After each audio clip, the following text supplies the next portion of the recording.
Magandang araw sa inyong lahat. May tanong ako. Sino ka talaga? Hindi ang trabaho mo, hindi ang tingin ng ibang tao sa'yo, hindi ang papel na ginagampanan mo sa pamilya o sa trabaho. Pero sa puso mo, sino ka talaga? At eto pa, namumuhay ka ba bilang alipin o bilang anak? Mukhang mabigat na tanong, pero pakinggan ninyo muna ako. Sa Galatia 4 na talata 1 hanggang 7, sinabi ni Pablo na bago dumating si Jesus, tayo ay parang mga batang nasa ilalim ng tagapag-alaga. Walang pinagkaiba sa alipin. Parang laging may kailangang patunayan, laging takot magkamali. Pero dumating si Jesus, at hindi lang para patawarin tayo. Tinubos niya tayo para maging mga anak ng Diyos. At ngayon, hindi na tayo alipin. Tayo ay mga tagapagmana, lubos na minamahal, tinanggap, at pinalaya. Bakit parang alipin pa rin tayo mamuhay? Isipin ninyo ito. Ang alipin ay laging nag-aalala. Sapat ba ako? Ang anak ay alam na, mahal ako.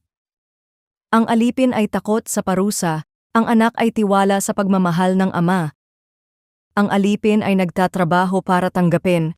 Ang anak ay may kapanatagan dahil alam niyang bahagi na siya ng pamilya. At marami sa atin, kahit naniniwala na tayo sa Diyos, ay namumuhay pa rin na parang alipin.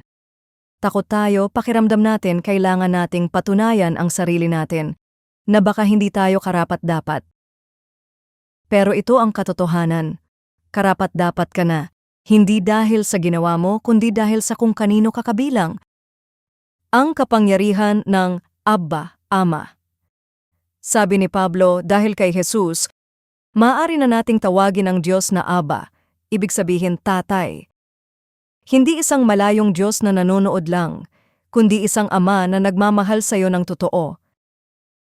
Kaya ang tanong, kailan mo huling kinausap ang Diyos bilang tatay mo?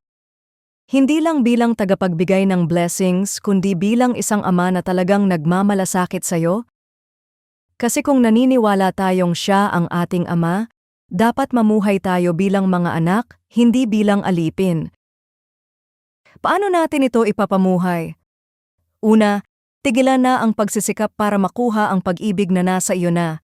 Mahal ka ng Diyos, tapos na ang usapan. Pangalawa, lumakad na may kumpiyansang anak ng Diyos. Tanggap ka, mahalaga ka, wala kang dapat patunayan. Pangatlo, buuin ang tunay na relasyon sa Diyos.